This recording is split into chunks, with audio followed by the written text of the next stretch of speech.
This is Tuna on Toast. Was it real that there were some people that were huge fans of Rancid, gave you guys shit because you were getting popular and maybe you were going to go to a big label? Was that real? And if it was, did you guys care about that outside noise? No, I mean, but that's the thing. It's like, you know, I can only imagine if there was like a Facebook back then. Fuck. Fuck. I mean, the way people talk to each other on the internet is like fucking ridiculous. Yeah. Because in my day, so, but that's safe for them. It's behind, there's a filter there. Course, There's an, of course. you know, Yeah.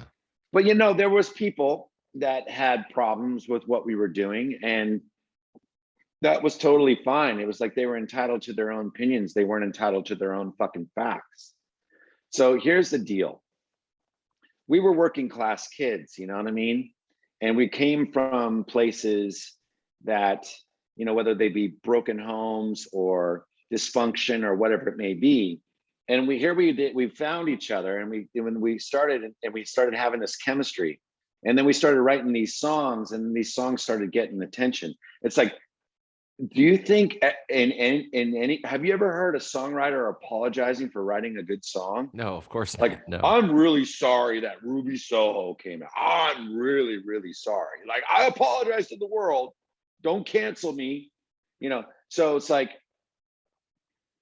we were just doing what we were doing. You know, we were coming from the heart. We were shooting from the hip. You know, we were wearing our hearts on our sleeves.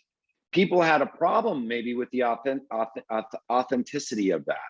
And I think people, and most of the people that I think that were throwing those stones were those that were living in glass houses, who had mom and dad's money to fall back on, who had the college education to fall back on. You know, these are the types of people that are just jealous. And it's like, that's kind of the way our culture is kind of lined up, though. It's kind of like, I got to get mine, and I got to get mine any way I can. It's like, well, no, actually, you can do it. You can get yours, sure, but you don't have to do it in these ways that you think that you have to, by taking somebody down. And this goes back to my separation thing. It's like, if you look at society and if you look at these things, it's all about this separation by race, by religion, by class, by gender, by all these things. Everybody wants to be separated by something, to feel something, to validate themselves, right? And it's like, at some point in your life, like for myself, and I'm only talking from my experience and just my view, and it's not right or it's not wrong. I'm not trying to push my views down anybody's throats, but like, and this is going to answer your question. It's like, when you're trying to separate yourself from somebody, and I think at points it is good to kind of claim your own, and I think that's positive, because I think there's power there. Okay. But like, we're all having a human experience, right? We're all having a different experience. We're not all having the same thing, right? I don't really look at my accomplishments or what I've done in my life as accomplishments, because no one's ever really learned, in my opinion, anything from winning. You're always going to be losing. You're always going to be learning these things, these lessons, by falling on your face, tripping, stumbling. Right. So some people have more of that in their lives than others, right? No one's experience is better or worse than anybody else's, right? And I don't believe in coddling. So we weren't coddling ourselves or trying to coddle somebody else to make them happy. We weren't people pleasing. We weren't trying to appease people. We were doing what was natural to us. We were four of us, and what we felt at the time, right or wrong, was against the world. We had an attitude that we were just going to do this, and we were going to do it as clean and as authentic as we possibly could.